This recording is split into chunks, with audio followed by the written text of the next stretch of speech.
நீங்கள் பார்த்து கொண்டிருப்பது உங்கள் ஜாஷுவா டிவி. சகல ஜனங்களுக்கும் நற்செய்தி. கல்வாரி காட்சியை கண்டிடும் கல்மனம் கலங்கிய கரைந்திடுமே. கர்த்தாவே உம் அன்பை நினைக்கையில் எந்தன் உள்ளமும் நொறுங்கிடுதே. உருகாதோ நெஞ்சம் நெகிழாதோ கண்ணீர் பெருகாதோ. ராஜா இயேசு ராஜா, ராஜா இயேசு ராஜா. சோதரிக்கிற ஆண்டவரை துதிக்கிறேன் இசப்பா. இந்த நாளையிலும் ஆண்டவரை இசப்பா உடைய 7 வார்த்தையில் ஆண்டவரை இந்த 3வது வார்த்தையை பேச முடியாத அப்பா அந்த கிருபை நேரத்தை நீர் கொடுத்ததற்காக எமக்கு ஸ்தோத்திரம், நன்றி செலுத்துகிறேன் இசப்பா.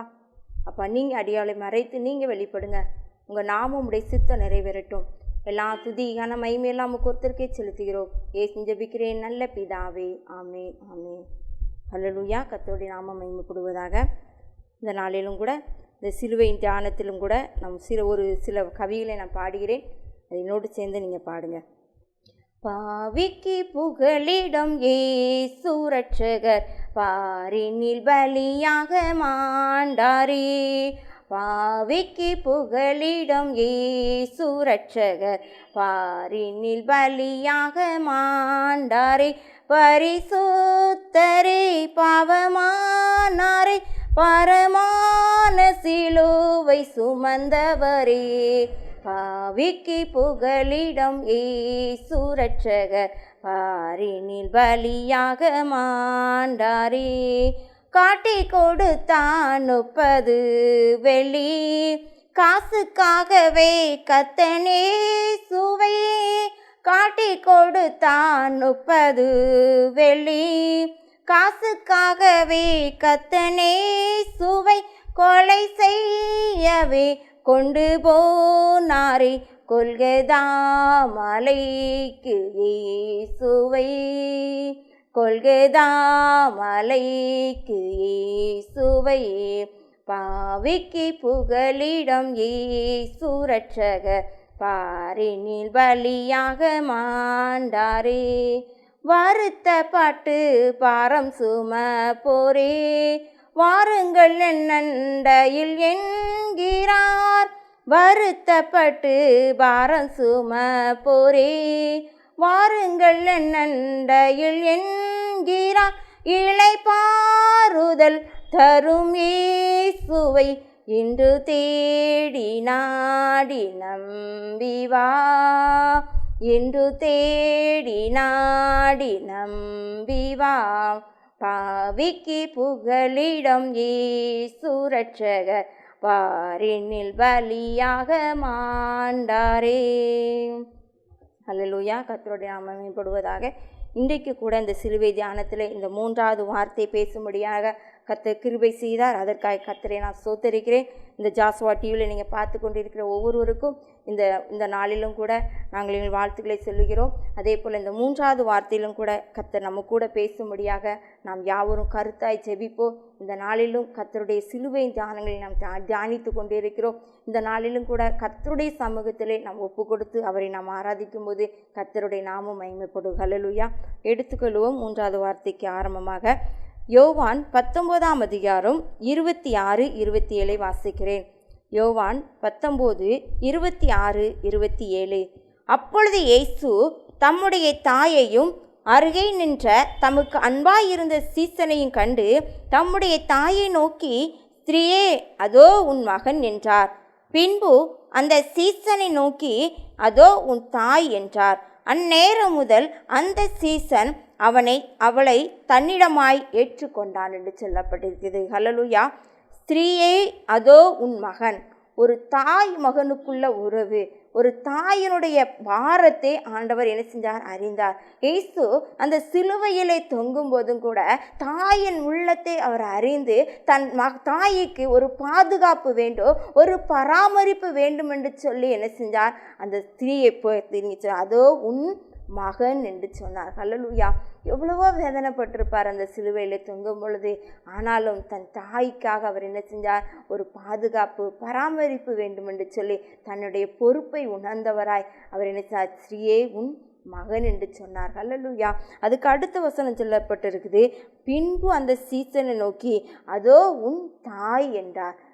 பார்த்தீங்களா, எவ்வளவு அருமையான ஒரு வார்த்தை. ஒரு தாய் மகனுக்குள்ளாக தன்னுடைய வாழ்க்கையிலே இந்த உலக வாழ்க்கையை நாம் முடித்து கொண்டு நான் என்ன செய்ய போகிறேன்? ஆண்டவர் பிதாவுடைய சித்தத்தை செய்ய போகிறேன். அதற்கு முன் என் தாய் என்னை நோக்கி கலங்கி கொண்டு இருப்பாங்கன்னு சொல்லி அவர் தன் தாயை என்ன செஞ்சார்? பொறுப்பு நிறைந்தவராய் அவர் என்ன செஞ்சார்? தன் சீசன் இடத்துல அதோ உன் தாய் என்று சொல்லி ஒப்படைத்தார். ஹல்லேலூயா. அவரை பாதுகாக்கவும் அவர் என்ன செஞ்சாராம்? அவரை பராமரிக்கவும் அந்த சீசனை ஏற்படுத்தினார். ஹல்லேலூயா. அந்த சீசன் யார்? யோவான். தன் மார்பிலை சாய்ந்து கொண்ட ஒரு அன்பாயிருந்த சீசன் இடத்துல இந்த பொறுப்பை ஒப்படைத்தார். ஹல்லேலூயா. ஆனால் பார்த்தீங்கன்னா இது எல்லாம் எப்படி நிறைவேறுகிறது என்று சொல்ல பார்க்கும் பொழுது நாம் ஏற்கனவே இந்த நாளிலும் கூட அந்த இடத்துல நாம் பார்க்கும் பொழுது சொல்லப்பட்டிருக்கிறது. யோவான் லூக்கா 2ஆம் அதிகாரம் 35வது வசனம் நமக்கு சொல்லப்பட்டிருக்கிறது. இந்த வார்த்தைகள் எல்லாம் என்ன செய்யுது? அப்பொழுது நிறைவேறுகிறது. 35 லூக்கா 2ஆம் அதிகாரம் 35வது வசனம், உன் ஆத்துமாவையும் ஒரு பட்டயம் உருகி போகும் என்று சொன்னார். ஹல்லேலூயா. பார்த்தீங்கன்னா சீமோன் இதில் என்ன செஞ்சாங்க? ஆசீர்வதிக்கும்படியாக இயேசுவே அந்த இடத்துல என்ன செஞ்சாங்க? கூட்டிகிட்டு போனாங்க. ஆனால் அங்கே போகும்பொழுது பார்த்தீங்கன்னா இஸ்ரவேலில் அநேகர் விழுகிறதற்கும் எழுந்திருக்கிறது விரோதமாக பேசப்படும் அடையாளம் ஆவதற்காகவும் இவர் என்ன செஞ்சிருக்கிறாராம்? நியமிக்கப்பட்டிருக்கிறார். உன் ஆத்துமாவையும் ஒரு பட்டயம் உருகி போகும் என்று சொல்லப்பட்டிருக்கிறது. ஹல்லேலூயா. இந்த வசனம் இங்கே என்ன செய்கிறது? நிறைவேறுகிறது. ஒருவேளை ஒரு தாயின் உள்ளம் எப்படி துடித்து கொண்டு இருந்திருக்கும்? தன் மகனை நாம் இந்த கோலத்தில் பார்க்க வேண்டுமா என்று சொல்லி கூட அவருடைய உள்ளம் ஏங்கி கொண்டு இருக்கலாம். எவ்வளவு வேதனைப்பட்டிருப்பாங்க. நம்முடைய பிள்ளைகளை கூட நீங்கள் பாருங்களேன், ஏதோ ஒரு சின்ன வேதனை இருந்தாலும் சரி நம்மளால் என்ன செய்ய முடியாது? தாங்க முடியாது. அதே போலதான் ஏசு அந்த கல்வாரி சிலுவையிலே தொங்கிக் கொண்டு இருக்கும் பொழுது அந்த தாயின் உள்ளம் எவ்வளவு வேதனைப்பட்டு இருக்கும். ஏன் எனக்கு இந்த வேதனை என்று சொல்லி கூட நினைத்திருக்க கூடும். என் மகனுக்கு ஏன் இந்த பாடி என்று சொல்லி கூட நினைத்திருக்க கூடும். அதான் அவர் சொல்லுகிறார், ஸ்திரீயே என்று சொல்லுகிறார், தாய் என்று சொல்லவில்லை. ஒரு பெண்ணே என்று சொன்னது போல ஸ்திரீயே என்று சொல்லிதான் தன் தாய் என்ன செய்கிறார்? ஒரு சீசன் இடத்திலே ஒப்பு கொடுக்கிறார். ஹல்லேலூயா. ஒருவேளை தாயின் உள்ளத்தை அவர் அறிந்து வைத்திருக்கிறார். தன் தாயின் உள்ளம் உடைந்து போய் இருக்குமே, தன் தாயின் உள்ளம் ஏங்கி கொண்டு இருக்குமே, நாம் இத்தனை வேதனைப்படுது என் தாய் பக்கத்திலிருந்து பார்த்து கொண்டு இருக்காங்களே, அவளுடைய உள்ளம் எப்படிப்பட்டதாய் காண இருக்கும் என்று சொல்லி தன் தாயை பராமரிப்பதற்கும் தன் தாயை பாதுகாப்பாய் வைப்பதற்கும் தன் தாயினுடைய அரவணைப்பு வேண்டும் என்று சொல்லி கூட அவர் நினைத்திருக்க கூடும். அதனால தான் சொல்லியிருக்கிறார், ஸ்திரீயே உன் மகன் என்று சொல்லி அவர் அன்பாய் இருந்த சீசனிடத்திலே ஒப்பு கொடுத்தார். ஹல்லேலூயா. எவ்வளவு அருமையானவர். அந்த சிலுவையிலே தொங்கும் போதும் கூட தன் தாயின் உள்ளத்தை அவர் அறிந்து காணப்பட்டாரே. அதான் சொல்லி உன் தாயின் தகப்பனுக்கும் கீழ்ப்படிய வேண்டும் என்று சொல்லி அதான் முதலாவது கற்பனையாய் நமக்கு கொடுக்கப்பட்டிருக்கிறது. அவர் அதை நிறைவேற்றினாரே. அந்த தேவனை நாம் ஆராதித்து கொண்டு இருக்கிறோம். அவருடைய உள்ளம் உடைக்கப்பட்ட வேளையிலும் கூட அவர் கல்வாரி சிலுவையை மற்றவர்களுக்காகத்தான் அவர் என்ன செஞ்சார்? பராமரித்தார். மற்றவர்களை நினைத்தார், தன்னை அவர் நினைக்கவில்லை. என்னுடைய தாயினுடைய உள்ளம், இந்த ஸ்திரீயினுடைய உள்ளம் எப்படி உடைக்கப்பட்டு இருக்கும் என்று சொல்லி. ஹல்லேலூயா. அதான் சொல்லப்பட்டிருக்கிறது. எவ்வளவு அருமையான தேவன் பார்த்தீங்களா? இந்த 3வது வார்த்தையிலும் கூட முதலாவது வார்த்தை பார்த்தீங்கன்னா மன்னிப்பு, 2வது வார்த்தை பார்த்தீங்கன்னா ரட்சிப்பு, 3வது வார்த்தை பராமரிப்பு. அப்போ அவர் பராமரிக்கிற தேவனாய் இருக்கிறார். ஹல்லேலூயா.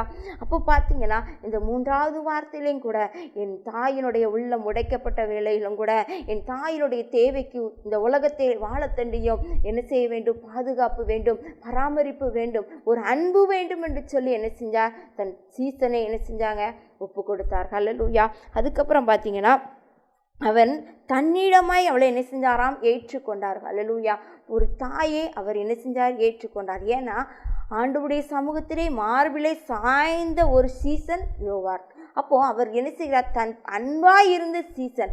அவரிடத்துல நிறைய ஊழியங்களுக்கு போகும்போது அவர் அன்பாக இருந்தாராம். இந்த பார்த்தீங்கன்னா அவ்வளவு அன்பாக இருந்த சீசனை போய் பார்த்து தான் என்ன செய்தார்? அவர் சொல்லுகிறார், இதோ உன் தாய் என்று சொல்லி. ஹல்லேலூயா. அப்போது நம்முடைய வாழ்க்கையிலையும் கூட அவர் நிறைய நீங்கள் நினச்சி பார்க்கலாம், என்னுடைய துன்பத்தை யார் அறிவார், என்னுடைய உள்ளம் யாருக்கு தெரியும் என்று சொல்லி கூட நீங்கள் அநேக நேரம் புலம்பி தவிக்கலாம். ஆனால் ஆண்டவர் உங்கள் உள்ளத்தை அறிந்திருக்கிறார். ஒரு தாயாய் நீங்கள் மகனை குறித்து கவலைப்படுதீங்களா, அல்ல உங்கள் மகன் இல்லையே என்று சொல்லி கூட நீங்கள் கவலைப்படுதீங்களா, உங்கள் பிள்ளைகளை குறித்து நீங்கள் கவலைப்படுதீங்களா, ஆண்டவருடைய சமூகத்தில் இன்னைக்கு நீங்கள் ஊற்றி விடுங்க. ஆண்டவரை, என் பிள்ளைகளை உங்களுடைய சமூகத்தில் ஒப்பு கொடுக்கேன் அப்படின்னு சொல்லி நீங்கள் ஆண்டவருடைய சமூகத்தில் நீங்கள் ஒப்பு கொடுக்கும் பொழுது அவர் நிச்சயமாக உங்களை நடத்துகிறவராய் இருக்கிறார். உங்களுக்கு ஒரு ஆதரவை கொடுக்கிறவராய் இருக்கார். உங்களுக்கு ஒரு ஆறுதலை கொடுத்து கொண்டு இருக்கிறார். ஹல்லேலூயா. அதைத்தான் நம்முடைய வாழ்க்கையிலும் கூட அவர் என்ன செய்கிறார், நிறைய நேரம் நம்மளிடத்தில் எதிர்பார்க்கிறவராய் இருக்கிறார். ஹல்லேலூயா. அவரை தான் நாம் என்ன செய்கிறோம், இன்று முதல் நிறைய நேரம் என்ன செஞ்சிருக்கிறோம், ஆராதித்து கொண்டு இருக்கிறோம். எடுத்துக்கொள்வோம். யோவான் 13ஆம் அதிகாரம் 23வது வசனத்தை நான் வாசிக்கிறேன். அந்த சமயத்தில் அவருடைய சீசரில் இயேசுவுக்கு அன்பாயிருந்த ஒருவன் இயேசுவின் மார்பிலை சாய்ந்து கொண்டிருந்தான். ஹல்லேலூயா. இதை பார்த்தீங்கன்னா இதில் அன்பாயிருந்த ஒரு சீசன் அவருடைய மார்பில் என்ன செய்கிறாராம், சாய்ந்து கொண்டிருந்தார். அப்போது யாரை குறித்து சொல்லுகிறார் என்று விசாரிக்கும்போது சீமோன் பேதுரு அவருக்கு என்ன செய்தாராம், சைகை காட்டுகிறாராம். அப்போ பார்த்தீங்கன்னா அப்பொழுது அவன் இயேசுவின் மார்பிலை சாய்ந்து கொண்டு, அவண்டவரே அவன் யார் என்று சொல்லுங்க அப்படின்னு சொல்லி கேட்குறான். ஏன்னா அவர் சிலுவைக்கு போகும் முன்பாக அநேக பாடுகளை படும்படியாக அதுக்கு முன் முடித்தே அவருக்கு என்ன செய்கிறது, எந்த அடையாளங்கள் எல்லாம் காணப்படுகிறது. அவர் சொல்லுகிறாரு, அந்த சீசன் நம்மிடத்துல தான் இருக்கான், அவன் என்ன செய்வான், என்னை காட்டி கொடுப்பான்னு சொல்லும்போது அப்போ கேட்காரு, யோவான் மார்பிலை சாய்ந்து கொண்டு கேட்காரு, அவன் யார் என்று சொல்லி சொல்லுங்க அப்படின்னு சொல்லி கேட்காரு. அப்போ பார்த்தீங்கன்னா இயேசு பிரயத்திரமாக, நான் இந்த துணிக்கையை தோய்த்து எவனுக்கு கொடுப்பேனோ அவன்தான் என்று சொல்லி துணிக்கையை தோய்த்து சீமோன் குமாரனாய யூதாஸ் காரியத்துக்கு கொடுத்தார். அப்போ அந்த சீசன் மார்பிலை நின்று அவர் சாய்ந்து கொண்டு அவருக்கு அன்பாக இருந்த சீசனாக இருந்தார். அதே போல் பார்த்தீங்கன்னா அவர்கிட்ட என்ன செய்தார், கேட்காரு, இது எப்படி அப்படின்னு சொல்லி கேட்கும்பொழுது அவர் என்ன செய்கிறார், இந்த காரியத்தை சொல்லுகிறார். யூதாஸ் காரியத்தை குறித்து இந்த இடத்துல என்ன செய்கிறார், சொல்லுகிறார். அதை சீசருக்கு என்ன செய்கிறார், வெளிப்படுத்துகிறார். ஹல்லேலூயா. அப்போ பார்த்தீங்கன்னா அவர் அன்பாக இருந்தார். ஒரு சீசன் ஒரு தாய் எப்படி அரவணைப்பது போல அந்த சீசனை அவர் அரவணைத்து கொண்டு இந்த உலகத்திலே வாழ்ந்தார். அன்பாக இருந்த சீசனை பார்த்து தான் சொல்லுகிறார், தன் தாய்க்கு துணை வேண்டும் என்று சொல்லி, தன் தாயை காப்பாற்ற வேண்டும் என்று சொல்லி அந்த யோவானை என்ன செய்தார், கர்த்தர் ஏற்படுத்தி இருந்தார். அவர் என்ன செஞ்சார், அன்பாய் இருந்த சீசனாயே கண்டு அந்த சீசனிடத்திலே தன் தாயை ஒப்பு கொடுத்தார். ஹல்லேலூயா. ஒருவேளை நம்மளுடைய வாழ்க்கையிலும் கூட அநேக நேரம் நம்ம என்ன செஞ்சிருக்கலாம், பொறுப்பில்லாதவர்களாக இருந்திருக்கலாம். ஒருவேளை தாய் தகப்பனை கவனிக்காமல் கூட நீங்கள் இருந்திருக்கலாம். இன்று முதல் ஒரு பொருத்தனை பண்ணுங்க. இயேசு அந்த கல்வாரி சிலுவையிலே தொங்கும்போது கூட தன் தாயை கைவிடலை. தன் தாய்க்கு என்ன செஞ்சார், ஒரு தன் சீசனை என்ன செஞ்சார், அன்பாயிருந்த சீசனை என்ன செஞ்சார், துணையாய் கொடுத்தார். ஒருவேளை தன் தாயினுடைய வாழ்க்கையை கர்த்தர் என்ன செய்தாராம், பார்த்து கொண்டு இருக்கிறார். அந்த தாயினுடைய உள்ளத்தை பார்த்தார். ஒருவேளை இன்னைக்கு கூட நீங்கள் என்ன செஞ்சிருக்கலாம், உங்கள் தாய் தகப்பனை கவனிக்காமல் இருந்தீர்களா, ஐயோ என்று சொல்லப்பட்டிருக்கிறது. ஒருவேளை இன்றைக்கு கூட நீங்கள் தாய் தகப்பனை மறந்து வாழ்ந்து கொண்டு இருப்பீங்கன்னா இன்னைக்கு ஒரு காரியத்தை செய்யுங்க. நான் என் தாயை பராமரிப்பேன், என் தந்தையை பராமரிப்பேன், என் தாய்க்கு நான் துணையாக இருப்பேன் என்று சொல்லி ஆண்டவருடைய சமூகத்தில் ஒப்பு கொடுங்க. எத்தனையோ விதத்தில் தாய் தகப்பனை தள்ளிவிட்டு முதியோர் இல்லத்தில் சேர்த்து எத்தனையோ பேர் என்ன செய்தாங்க, அனாதையாக்கப்படுதாங்க. ஆனால் அவங்க உங்களை வளர்ப்பதற்கு எவ்வளவு கஷ்டப்பட்டிருப்பாங்க, உங்களை உண்டாக்கி உங்களை ஆள்வதற்கு எப்படி கஷ்டப்பட்டிருப்பாங்க.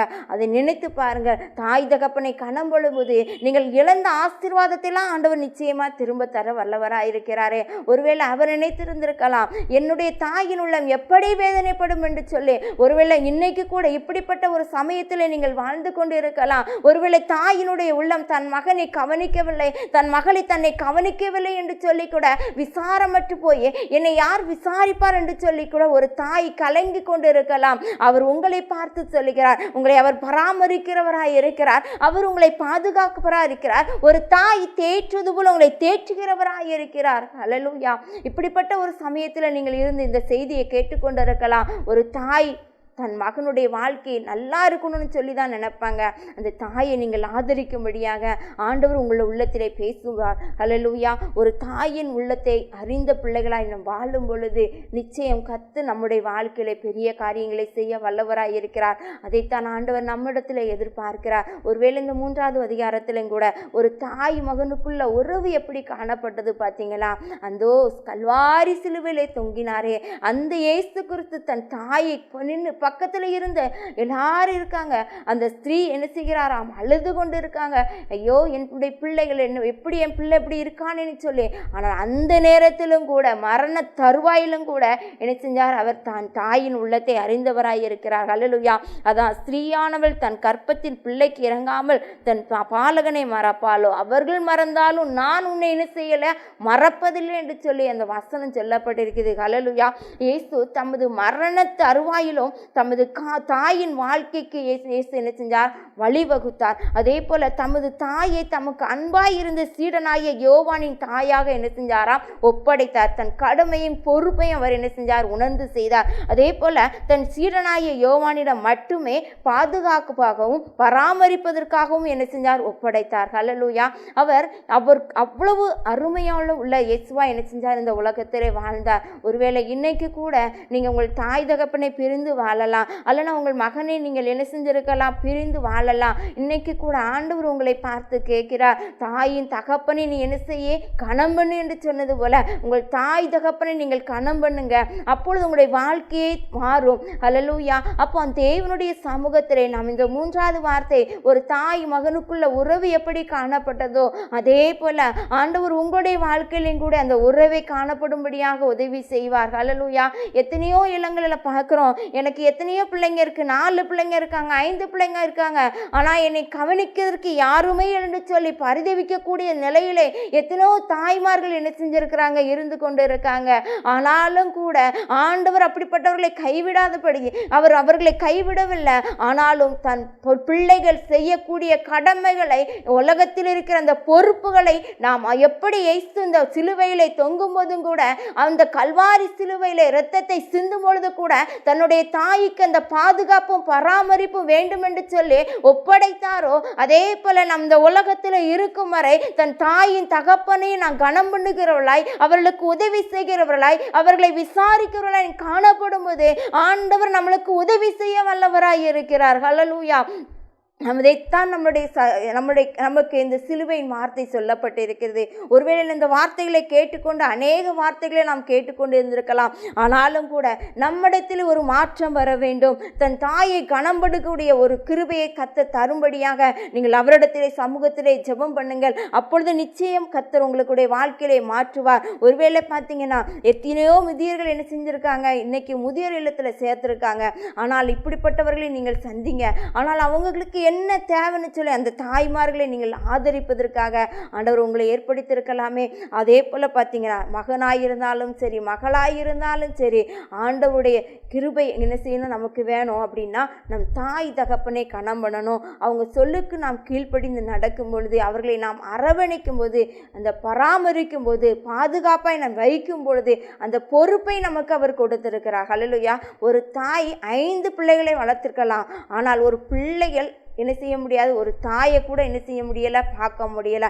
அப்படிப்பட்ட ஒரு உலகத்தில் உள்ள சூழ்நிலையில தான் நாம் இருந்து கொண்டிருக்கிறோம். ஆனாலும் ஏசு கற்றுக் கொடுத்திருக்கிறார். ஏசு அந்த கல்வாரி சிலுவையிலும் கூட இரத்தம் சிந்தும் பொழுது கூட தன் தாயினுடைய உள்ளத்தை அவர் அறிந்தார். அதே போல நம் தாயினுடைய உள்ளத்தை அறிந்தவர்களாய் நாம் தாயை என்ன செய்ய வேண்டும்? பாதுகாக்கிறவர்களாய், பராமரிக்கிறவர்களாய், பொறுப்புள்ளவர்களாய், கடைசிவர்களை நாம் காப்பாற்றுகிறவர்களாய் காணப்படும் பொழுது ஆண்டவர் நிச்சயமாக நமக்கு அதுக்குரிய ஆசீர்வாதங்களை தருவார். அதான் பிதாக்கள் நம்மளுக்கு என்ன செய்கிறார்? ஒரு சுதந்திரமாய் காணப்படுகிறது. ஒருவேளை ஆண்டவர் கூட இந்த வார்த்தையின் நிமித்தமாக நமக்கு என்ன கற்றுக் கொடுக்கிறார் அப்படின்னா, ஒரு தாயின் மகனுடைய உறவு எப்படிப்பட்டதாக இருந்தது. இயேசு கூட அந்த மரண தருவாயிலும் கூட தன் பொறுப்பை உணர்ந்தவராய் தன் தாய்க்கு செய்ய வேண்டிய கடமையை செய்தார். அல்லேலூயா. தன் சீசனுக்கு எப்படி அன்பாயிருந்த ஒரு சீசனுக்கு அவரே என்ன செய்யல? விட்டுவிடலை. தன் தாயையும் விட்டுவிடலை. அவர்களை என்ன செஞ்சாரா? பராமரிப்பதற்காக காப்பதற்காக பாதுகாப்பதற்காக அவர் ஏற்படுத்தி கொடுத்தாரே, அதே போல் இன்றைக்கு கூட நீங்கள் ஆண்டவருடைய சமூகத்தில் இப்படிப்பட்ட ஒரு கிருபை எனக்கு தாங்க, இப்படிப்பட்ட ஒரு உள்ளத்தை தாங்கன்னு சொல்லி நீங்கள் ஆண்டவருடைய சமூகத்திலே கேட்கும் பொழுது அவர் நிச்சயமாக உங்களுக்கு உதவி செய்வார். நாம் யாவரும் ஜெபிப்போமா? அன்பின் தகப்பனே, உம்மை துதிக்கிறேன் ஏசப்பா. அப்பா, அதோ உன் மகன் ஸ்ரீயே உன் மகன் என்றார், அதோ உன் தாய் என்றார் என்று சொன்னது போல ஆண்டவரே, தாய் மகனுக்கும் ஆண்டவரே அப்பா ஒரு நீர் செய்த கடமை அநேக ராஜா, ஆனாலும் அந்த அரவணைப்பும் பாதுகாப்பும் பராமரிப்பு வேண்டும் என்று சொல்லி ஆண்டவரே அந்த சீசனை அன்பாயிருந்த சீசனை ஆண்டவரே சீசன் இடத்துல ஒப்பு கொடுத்தீங்க ஏசப்பா. அதே போல் இந்த சிலுவையின் வார்த்தையில் இந்த 3வது வார்த்தை ஆண்டவரே எங்கள் உள்ளத்தில் அப்படிப்பட்ட ஒரு கிருபையை தரும்படியாய் கூட ஜெபிக்கிறேன் ஏசப்பா. பெரியவர்களை மதிக்கத்தக்கதாக, தாய் தகப்பனை கணம்பனத்தக்கதாக ஆண்டவரை தாய் தகப்பனுக்கு செய்ய வேண்டிய கடமையை ஆண்டவரே அப்பா பொறுப்பாய் செய்வதற்காக உதவி செய்ய முடியாது கூட ஜெபிக்கிறேன் ஏசப்பா. உங்களுடைய ரத்தம் ஆண்டவரே அப்படிப்பட்ட கிருபையின் கரம் கடந்து வரும்படியாய் கூட ஜெபிக்கிறேன் ஏசப்பா. இதை யாரெல்லாம் பார்த்து கொண்டு இருக்காங்களோ ஆண்டவரே, உள்ளம் உடைந்து ஆண்டவரே என்னை விசாரிப்ப யாரும் இல்லை என்று சொல்லி கலங்கி கொண்டு இருக்காங்களோ, அந்த தந்தையின் உள்ளம் தாயின் உள்ளத்தை நீர் அறிவீர் ராஜா. பிள்ளைகளை நீர் ஆண்டவரை பேசும்படியாய் கூட ஜெபிக்கிறேன் ஏசப்பா. கைவிடப்பட்ட நிலையிருக்கிற தாய் தந்தையர்களுக்கு ஆண்டவரே அப்பா நீர் உதவி செய்யும்படியாய் கூட ஜெபிக்கிறோம். இப்படிப்பட்ட பிள்ளைகளை ஆண்டவர் நீர் சந்திக்கும்படியாய் கூட ஜெபிக்கிற ஆண்டவரே பொறுப்பு உள்ளவர்களாய் ஆண்டவரே தன் தாய் தகப்பனுக்கு செய்ய வேண்டிய கடமை செய்யும்படியாய் என் தேவனை கத்திராண்டவரே அந்த சிலுவையில் ஆண்டவரே நீ சொல்லிய வார்த்தைகள் ஆண்டவரை நினைவு கூறும்படியாய் நீர் உதவி செய்யும்படியாய் கூட ஜெபிக்கிறேன் ஏசப்பா. அந்த கிருபை ஆண்டவரை இந்த ஒவ்வொருவருக்கும் நீர் வைக்கும்படியாய் கூட ஜெபிக்கிறோம். இதை பார்க்கிற ஒவ்வொரு ஜனங்கள் உள்ளத்திலும் நீங்கள் பேசுங்க. இந்த 3வது வார்த்தையின் மூலமாக ஒரு மாற்றம் வரும்படியாய் ஏசப்பா, ஒரு கீழ்ப்படிதல் வரும்படியாய் ஏசப்பா, ஒரு பொறுப்பு வரும்படியாய், ஒரு பராமரிப்பு ஆண்டவரை அந்த சிலுவையின் காட்சியிலே நீர் தொங்கும் போதும் கூட தன் தாயினுடைய பராமரிப்பை நீர் காத்தீர் ஆண்டவரை அப்பா. ஆண்டவரை செய்த கடமை ஆண்டவரை செய்தீரே, அன்பு வைத்தீரே ஆச்சா. அதே போல ஆண்டவரை எங்களையும் மாற்றும் ஆண்டவரை, ஒவ்வொருவரையும் மாற்றும் ஆண்டவரை. நீரே பேசும் இந்த வார்த்தையின் மூலமாக ஒவ்வொரு உள்ளத்திலும் நீங்க பேசுங்க. உம்முடைய நாமம் உம்முடைய சித்தம் ஆண்டவரை நிறைவேறட்டும். எல்லா துதி கனமையும் எல்லாம் ஒருத்தருக்கே செலுத்துகிறோம். ஏசு ஜெபிக்கிறேன் நல்ல பிதாவே, ஆமேன் ஆமேன்.